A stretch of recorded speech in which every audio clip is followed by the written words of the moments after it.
materi prioritas kita yaitu tentang seharian Nabi Muhammad SAW. Bahwa seorang kami punya keyakinan pada diri kita, kepada kita Nabi Muhammad SAW. Semua keluarga dan sahabat dan jadi sebelum kita mulai, sebelum kita ada banyak kita mengucapkan bahwa dengan agar seluruh sampai kegiatan kita bisa berjalan dengan baik. Maka kedua adalah keinginan kita dengan sebelum Nabi Muhammad SAW.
hari Senin bertepatan dengan hari lahir beliau dan tanggal lahir beliau. Tanggal 12 Rabiul Awal, yaitu yang masyhur disebutkan oleh para ulama. Waktu ini lagi pola hadatsana Muhammad bin Abi pola hadatsana Sufyan bin Uyainah an Ja'far bin Muhammad an Abi qala biasa dari Ja'far bin Muhammad dari ayahnya yaitu Muhammad al-Baqir.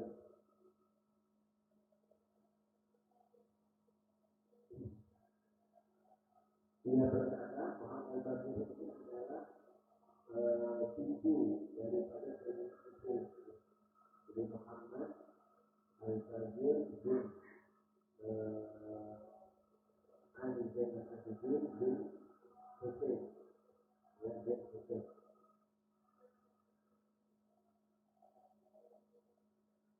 Muhammad al-Baqir, ya, Muhammad al-Baqir bin Hussein bin Ali bin Al-Hussein bin Hussein cucu Nabi Sallallahu Alaihi Wasallam. Jadi dari Rasulullah Sallallahu Alaihi Wasallam dia berkata, Rasulullah Sallallahu Alaihi Wasallam itu diambil ruhnya pada hari Senin. Ya, Rasulullah SAW diambil ruhnya pada hari Senin. Wama katakan al-yawma wa laylata thulatha wa duhina min al-layli. Lalu beliau pada hari itu tidak dilakukan apa-apa pada hari pertama. Kemarin sudah kita jelaskan karena para sahabat masih kebingungan apa yang harus dilaksanakan untuk jasadnya Rasulullah SAW. Apakah dimandikan seperti manusia biasa atau tidak, seperti seorang yang syahid, apakah perlu dikafani, bahkan apakah perlu disolatkan, juga mengenai di mana dikuburkan. Ya, jadi ada kebingungan dan mereka kaget dengan wafatnya Nabi itu, maka mereka masih menahan diri. Kemudian Pemasa Sajana Sayo pada hari itu ya, tidak dibuat apa-apa. Walau ada surat juga pas malam Selasanya, ya, malam Selasanya tidak dilakukan apa-apa. Wajib kita tidak lagi, ya, lalu beliau dimakamkan pada malam hari, malam Rabu, ya, masuk hari Rabu, bukan yang masuk pada hari Rabu. Orang Sufyan, waqala ghairuhu sumi'a sawtan mata'i min akhirnya. Sufyan berkata, dan orang-orang berkata bahwa telah terdengar pada akhir malam suara al-Masahid. Maka itu orang yang menyebut apa namanya akhir ya selesai akhir atau kemudian itu untuk menentukan memakamkannya. Wabihi dari para hadirin Musayyib bin Sa'id bin Al-Hasan Abdul Aziz bin Muhammad bin Sa'id bin Abdullah bin Abi Nadir an Abi Salamah bin Abi Rahman bin Auf. Diriwayatkan dari Abu Salamah bin Abi Rahman bin Auf yang berkata, "Tuwfiya Rasulullah sallallahu alaihi wasallam yaumul Itsnain wa tuwfiya yaumul Thulatha." Rasulullah sallallahu alaihi wasallam dimakamkan wafat pada hari Senin dan dimakamkan pada hari Selasa. Maksudnya Selasa akhir malam, ya, pada Selasa yang malam Rabu. Selasa itu sudah mulai dipersiapkan penguburan daripada Rasulullah sallallahu alaihi wasallam. Ya, jadi adanya seperti itu. Jadi tidak langsung memang dimakamkan. Ya, karena keadaannya memang yang dari pertama tidak memungkinkan.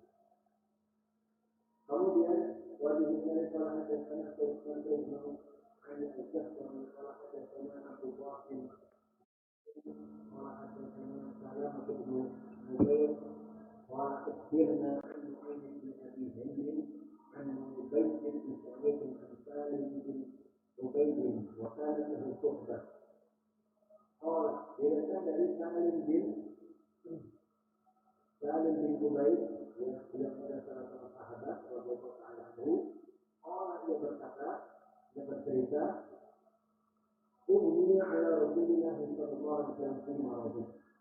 Rasulullah sallallahu alaihi wasallam ya pernah pingsan ketika beliau sedang sakit. Dan Nabi itu sakit beberapa hari, ya keadaan fisiknya sangat panas, ya demamnya tinggi sekali, ya. Dan beberapa kali beliau itu pingsan, ya. Dan memang rasa sakitnya itu melebihi daripada rasa sakit manusia biasa, ya. Seperti yang telah disebutkan dahulu dari Ibnu Mas'ud, bahwa itu rasa sakitnya 2 kali daripada rasa sakit manusia biasa. Karena nanti dia diberikan pahala 2 kali lipat, ya, dari manusia yang biasa. Jadi diceritakan suatu hari Rasulullah SAW itu sedang sakit kemudian dia pingsan. Saat lalu beliau ingat bangun lagi. Saat maka beliau berkata, apa itu sholat? Apakah sholat ini sudah ada waktunya? Ya, waktu sholat sudah ada belum? Kata Rasulullah. Jadi ya, beliau ini sangat perhatian terhadap sholat. Ya. Jadi ketika beliau sedang sakit saja, beliau masih ingat untuk sholat berjamaah. Ya, untuk sholat bersama para sahabat. Ya, jadi beliau sangat perhatian. Maka seharusnya kita pun seperti itu bahwa saya sholat jamaah itu jangan dianggap enteng, jangan dianggap sepele. Meskipun memang sholat jamaah itu dalam mazhab ini hukumnya adalah sunnah muakkadah. Sunnah muakkadah itu maksudnya adalah perbuatan sunnah yang dianjurkan saja tidak wajib, tetapi muakkadah hukumnya tinggi. Jadi kalau dilakukan secara sengaja itu sebenarnya tidak baik, karena menyebabkan sunnah yang muakkadah. Maka Rasulullah bisa dilihat dengan ceritanya beliau sangat perhatian. Bahkan beliau itu dalam keadaan sakit pun tidak mau berusaha ke masjid, meskipun sambil dipapah oleh sahabat yang lain.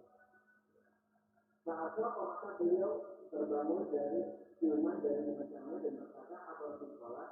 Apakah sholat waktu sholat sudah hadir? Pokoknya na'am, para sahabat mengatakan ya sudah masuk waktu sholat. Pokoknya muru bilalan dan yu'adzim. Muru bilalan dan yu'adzim. Akanlah Bilal yang menggunakan azan. Yang menggunakan azan. Wa muru Abu Bakrin an yusalliya bin-nas. Lalu kasih tahu, beritahu kepada Abu Bakar untuk melaksanakan sholat dengan orang-orang. Maksudnya hendaklah Abu Bakar itu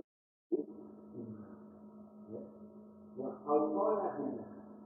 Jadi Abu Bakar itu diminta oleh Rasulullah SAW menjadi pengganti beliau jadi imam. Jadi ini menunjukkan bahwa derajat Abu Bakar dibanding sahabat-sahabat yang lain itu dia paling tinggi. Karena sebagai wakil yang ditunjuk langsung oleh siapa? Rasulullah SAW. Ya. Nah, sahabat yang lain ada Sayyidina Umar, ada Utsman, ada Sayyidina Ali, ada semuanya ada lengkap. Tapi yang ditunjuk menjadi pengganti beliau siapa? Sayyidina Ali. Ya. Inilah juga yang menjadi dalil menjadi dalil bagi para ulama kita ahli sunnah wal jamaah yang menyatakan bahwa kepemimpinan Sayyidina Abu Bakar setelah Rasulullah SAW sebagai khalifah pertama, sebagai pengganti pertama dari Rasulullah SAW, itu sebenarnya sudah diisyaratkan oleh Rasulullah SAW. Isyarat, bukan penunjukan secara definitif. Ya, bukan spesifik Abu Bakar jadi bangsa tidak, tapi dalam bentuk apa? Isyarat. Ya, dalam bentuk isyarat. Isyaratnya apa? Ini hadis ini salah satunya. Isyaratnya adalah Rasulullah SAW ketika beliau berhalangan, beliau tidak bisa memimpin umat di dalam sholat, maka siapa yang ditunjuk? Sayyidina Abu Bakar. Ya. Maka sangat terkenal ketika itu, ketika Sayyidina Abu Bakar mau diangkat jadi khalifah, maka ada seorang sahabat, kalau tidak salah Sayyidina Umar bin Khattab mengatakan, ya, Rasulullah Shallallahu Alaihi Wasallam ridho menjadikan Sayyiduna Abu Bakar ini sebagai pemimpin kita, para sahabat, untuk urusan akhirat, yaitu sholat. Maka tentu beliau sangat ridho untuk menjadi pemimpin kita dalam urusan dunia. Maksudnya menjadi siapa? Khalifah. Jadi kalau Rasulullah SAW saja sudah cocok, ridho, bahkan atas perintah Nabi, Sayyiduna Abu Bakar itu dijadikan sebagai pemimpin untuk umatnya dalam urusan akhirat, yang tentu urusan akhirat itu kan lebih besar, lebih penting, ya, lebih harus mendapatkan perhatian khusus.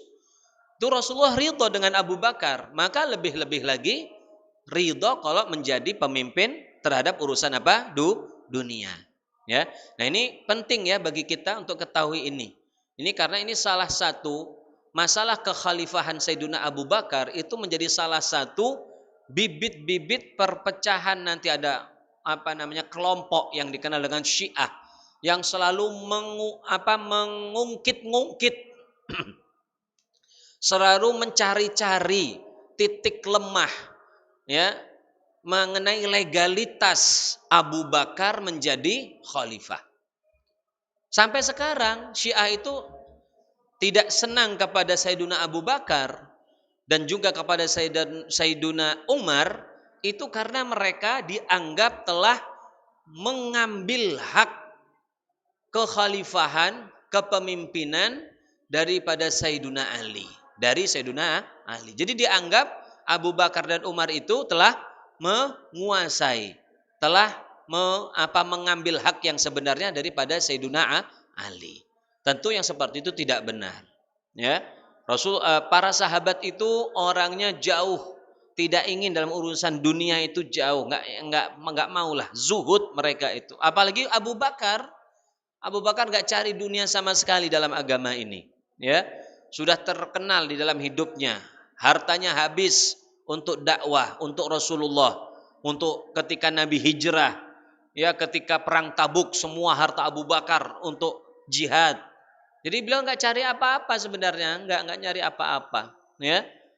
Jadi bahkan ketika Sayyidina Abu Bakar itu kemudian diangkat menjadi khalifah, salah satu pernyataan beliau dalam pidato pertamanya, ya, pidato perdananya, beliau mengatakan saya ini bukan yang terbaik di antara kalian, begitu. Jadi sudah mengakui sebenarnya. Ya, tapi karena sudah ditunjuk, ya itulah. Tapi memang kita anggap beliau itulah yang terbaik di antara para sahabat. Kalau diurutkan para sahabat yang terbaik itu ya Khulafaur Rasyidin itu. Abu Bakar, Umar, Uthman, kemudian Ali. Ya, jadi kita harus paham di sini. Jangan sampai tergoyahkan. Ini berkaitan dengan masalah yang sangat pelik, ya, menjadi titik salah satu titik yang memecah daripada kaum muslimin. Maka kita ahlus sunnah harus paham ini sejarah, ya, harus paham sejarah seperti ini. Jangan nanti sampai ada kita sering orang Syiah itu mengambil riwayat-riwayat yang dhaif, yang lemah, yang tidak dipakai para ulama, kemudian dipakai untuk mengganggu, meragu-ragukan apa yang sudah ada di dalam hati kita. Karena kita memang belajarnya tidak mendalam. Jadi ketika dia bawa nih, ini kisah aslinya begini nih, ya, kita jadi ragu. Padahal itu kisah lemah semua, bahkan ada yang cerita bohong.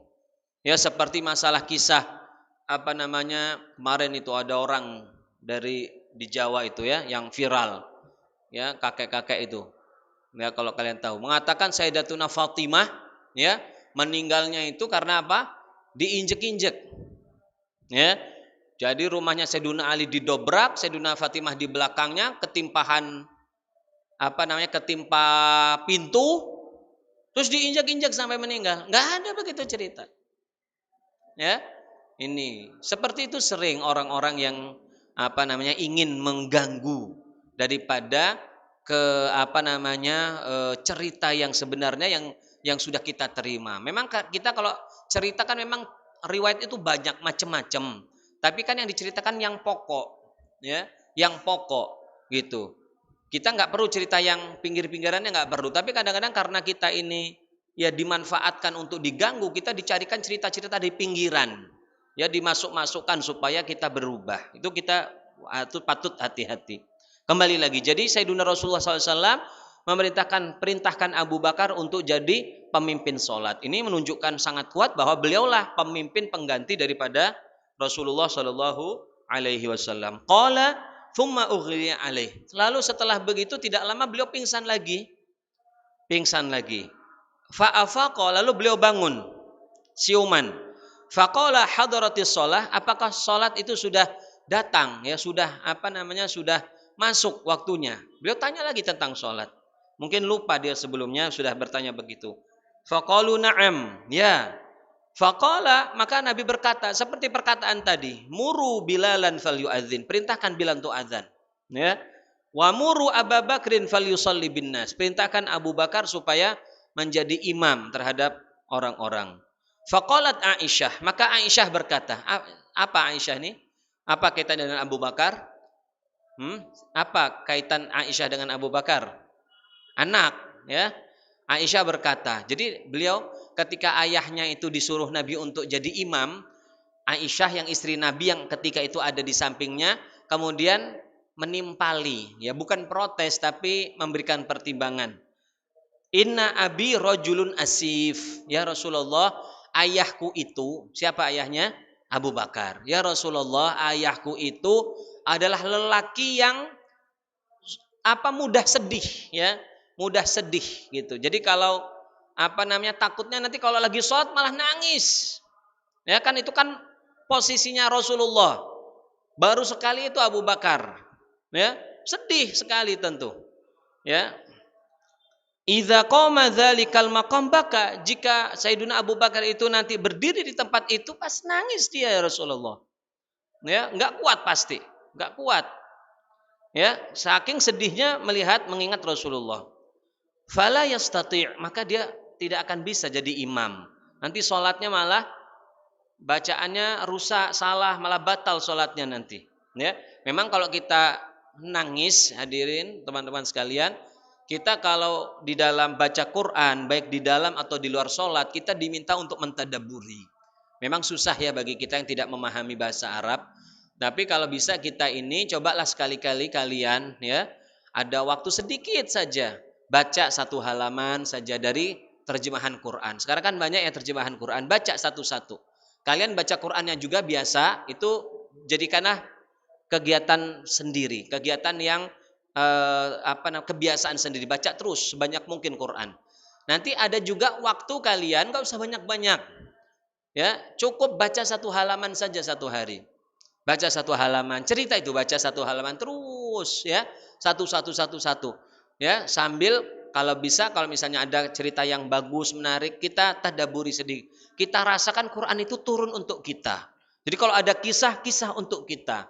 Jadi kita mampu untuk mendalami, menyelami daripada makna-makna daripada. Nanti kalau dalam Al-Quran pasti ada kalimat-kalimat yang sulit untuk difahami. Coba lihat pembahasan, penjabarannya di bawah. Biasanya kan ada footnote-nya, ya, ada catatan di bawah, itu baca untuk menjelaskan cerita lebih baik. Itu supaya kita bisa belajar mentadabbur. Sedikit-sedikit aja, nggak usah ngotot sampai satu juz terlalu banyak. Ya, membosankan. Sedikit-sedikit saja tapi terus, ya, cobalah, ya, nanti akan merasakan kenikmatan tersendiri. Kemudian falau amarta ghairah, lalu akhirnya Aisyah memberikan saran kepada Rasulullah. Ya Rasulullah, mungkin baiknya engkau menyuruh yang lain saja, takut nanti sholatnya enggak jadi. Qala thumma ughmiya alaih. Belum dijawab Rasulullah pingsan lagi. Ya. Fa'afaqa, lalu beliau siuman. Jadi udah berapa kali pingsannya saat itu? 3 kali sudah. Ya, memang keadaannya berat. Ya. Demam sampai pingsan itu kan berat. Udah pasti sangat tinggi demamnya. Ya, sangat tinggi. Memang sangat luar biasa. Tinggi sekali. Pingsan beberapa kali. Dan dalam riwayat yang lain itu Nabi kalau pingsan ngambil air, ya, langsung diusap wajahnya, ya. Diusap wajahnya begitu. Kemudian faqala, lalu ketika siuman berkata lagi seperti tadi. Muru Bilalan falyadzin, perintahkan Bilal untuk azan. Wa muru Abu Bakrin falyusalli binnas, perintahkan Abu Bakar supaya jadi imam untuk orang-orang. fa inna kunna sawahib atau sawahibatu Yusuf. Kalian itu, Rasulullah kemudian komentar terhadap Aisyah tadi yang mengatakan bahwa Abu Bakar itu lemah, ya, suka sedih, ya. Kalian itu seperti perempuan-perempuan di zaman Yusuf yang menyembunyikan apa namanya?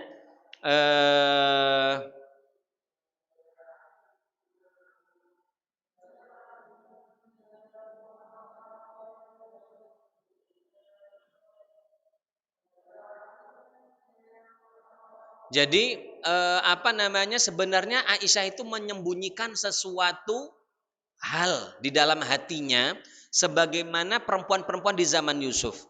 Perempuan zaman Yusuf itu menyembunyikan sesuatu, melihat Nabi Yusuf yang begitu apa namanya ganteng, ya. Sebenarnya ada rasa suka tapi pura-pura dikasih diafa, dikasih perjamuan supaya sepertinya dia cuma ingin melihat Nabi Yusuf tapi sebenarnya menyembunyikan sesuatu. Nah, jadi Aisyah itu sebenarnya bukan karena Abu Bakar itu laki-laki yang sedih, bukan, tapi takut kalau Abu Bakar itu jadi imam, nanti ada sikap apanya dianggap, oh ini ada tanda-tanda buruk gitu loh. Ya, ada tanda-tanda yang tidak baik. Makanya lebih baik jangan Abu Bakar di posisi tersebut. Qala fa umira Bilalun fa adzan. Akhirnya Bilal pun diperintahkan untuk azan, wa umira Abu Bakrin fa shalla binnas, lalu Abu Bakar pun melaksanakan salat bersama manusia, bersama orang-orang. Thumma inna Rasulullah sallallahu alaihi wasallam wajada khiffatan. Lalu tiba-tiba Rasulullah sallallahu alaihi wasallam badannya agak enteng, merasa habis pingsan 3 kali tadi, badannya kok kerasa enakan sedikit, agak enteng, ya, agak seger. Faqala, lalu beliau berkata, "Unzuru li man attaqi'u alaih." Coba cari orang siapa yang kira-kira bisa memapah saya. Rasulullah pingin untuk apa namanya? Untuk salat bersama orang-orang juga, ya. Faja'at Bariratu wa rajulun akhar. Lalu datanglah Barirah dan satu orang yang lain, ya. Satu orang yang ini macam-macam, apa namanya, siapa yang apa diceritakan, ada yang mengatakan Abbas, ada yang mengatakan Usamah bin Zaid dan lain sebagainya. Pokoknya ada 2 orang akhirnya memapah Nabi. Ya, bukan dibopong tapi dipapah. Yang dipapah. Fattaka alaihima. Lalu Rasulullah SAW, ya, berpijak, ya, merangkul lah, ya. Berpegang begini sambil udah lemes badan beliau, tapi masih mau sholat. Masya Allah, ya. Ini menunjukkan kepada kita sekali lagi, ya, ini perhatian Rasulullah terhadap umatnya, perhatian terhadap sholat, perhatian terhadap jamaah, ya. Baik-baik kita jaga. Jadi usahakan, apalagi yang rumahnya dekat masjid, ya, usahakan benar-benarlah jaga sholat berjamaah seperti yang dilakukan Rasulullah SAW. Falamma ra'ahu Abu Bakran dhahaba liyan kiso. Ketika Abu Bakar melihat Rasulullah SAW, ya, Abu Bakar itu mau mundur. Jadi kan posisi beliau di depan begini, ya, jamaah di sini. Rasulullah datang dari sini. Ketika datang itu, ya, mata ini agak sedikit ngelihat kan ke arah sana. Itu kok Rasulullah datang gitu, ya. Abu Bakar tadinya mau mundur. Dia mau mundur. Posisi beliau sudah sholat. Sudah sholat ketika itu, ya, sudah takbir. Beliau mau mundur, lalu dilarang oleh Nabi. Wa dhahaba liyanqasa fa auma ilai an yasbuta makanahu. Lalu ketika Rasulullah melihat Abu Bakar ini mau mundur ini supaya apa maksudnya? Supaya Nabi kan menjadi imam, ya. Karena kan Nabi lebih utama pikir Abu Bakar. Ketika beliau mau mundur, lalu Nabi memberi isyarat, ya, mungkin supaya tetap, ya, mungkin tangannya diginikan. Supaya tetap di tempatnya, jangan mundur. Kamu tetap imam. Ya. Kemudian fa'auma ilahi an yasbuta makana hatta qada Abu Bakrin salatahu. Sampai kemudian Abu Bakar selesai melaksanakan salat. Tsumma inna Rasulullah sallallahu alaihi wasallam kubid. Lalu Rasulullah SAW pun akhirnya ruhnya diambil. Jadi tidak lama dari itu Rasulullah SAW wafat. Faqala Umar berkata, wallahi la asma'u ahadan yadhkuru anna Rasulullah SAW kubid illa darabtuh bisayfi hadha. Ini sahabat yang tidak menerima. Umar itu gak bisa menerima Rasulullah wafat. Gak kebayanglah dalam pikiran beliau. Maka ketika tersebar, Rasulullah itu wafat, beliau marah. Beliau mengatakan di sini, wallahi demi Allah, la asma'u ahadan yadhkuru anna Rasulullah sallallahu alaihi wasallam tuwfiya qubid illa darabtu bi sayfi hada.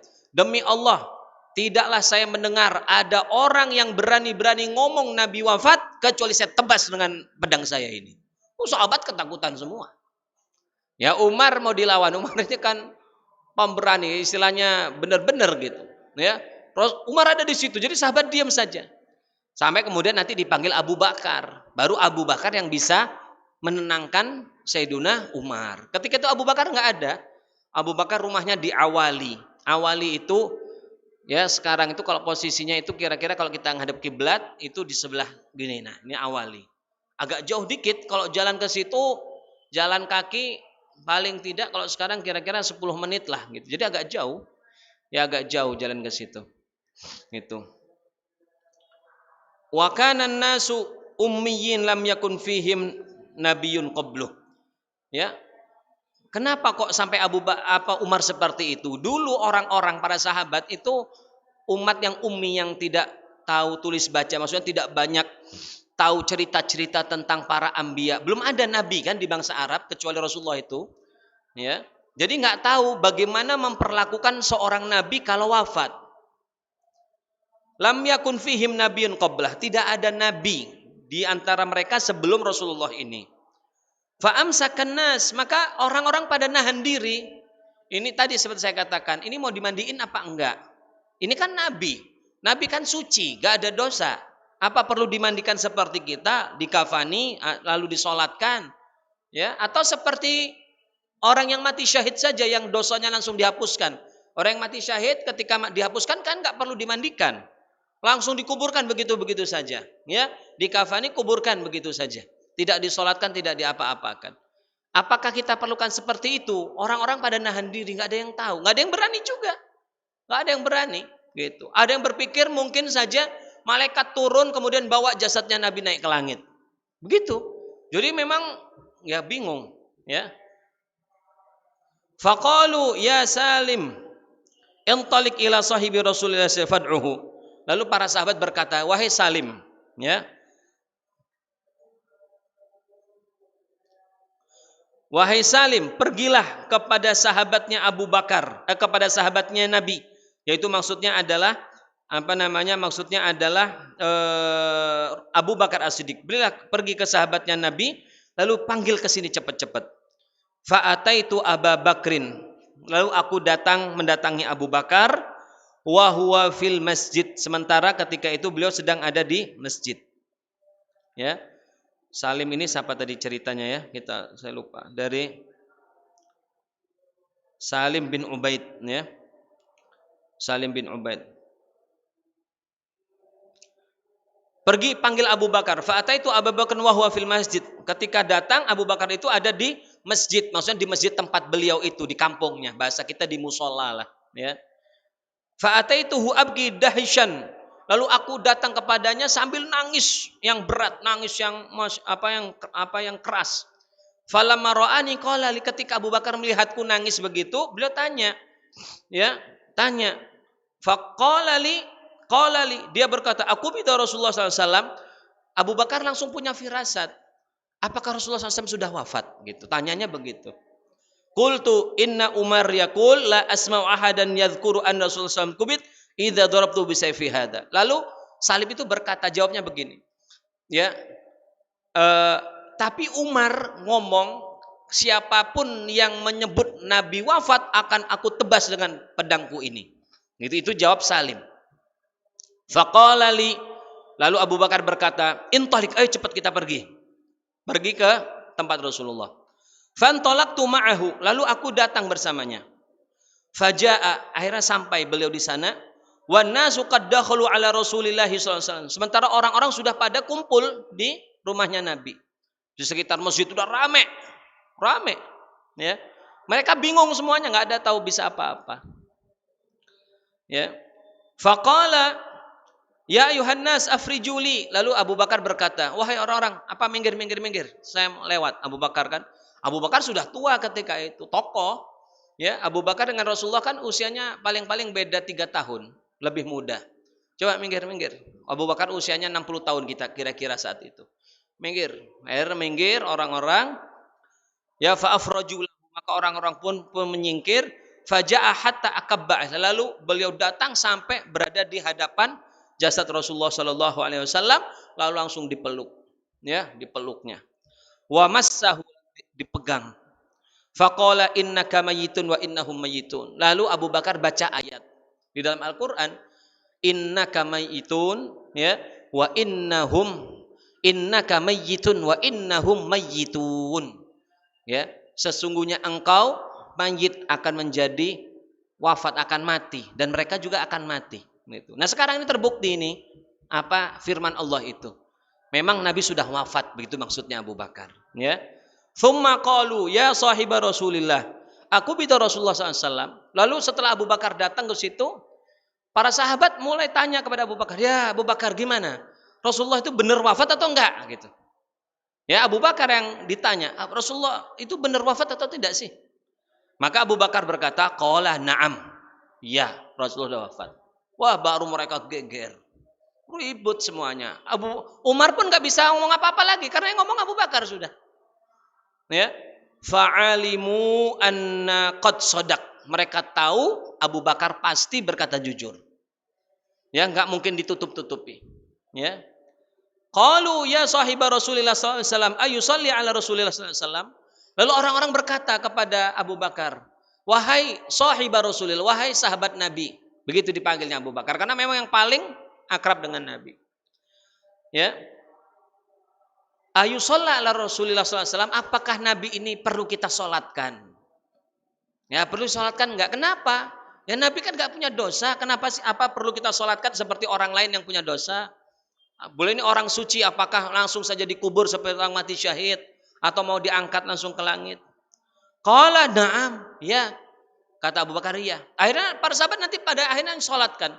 Nah, ini cerita yang jarang didengar ya. Para sahabat itu mensolatkannya itu kelompok-kelompok karena tempat Rasulullah kan kecil kamarnya ya.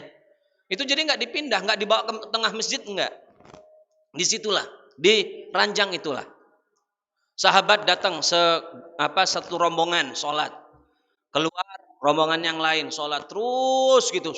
Banyak rombongan gantian satu-satu. Ya, serombongan. Qala wa kaifa? Ya, bagaimana cara sholatnya?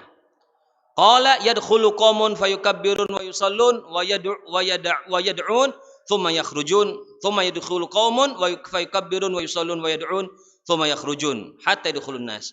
Kata Abu Bakar begini, satu kelompok masuk takbir salat, habis salat doa, habis doa keluar. Lalu yang lain datang.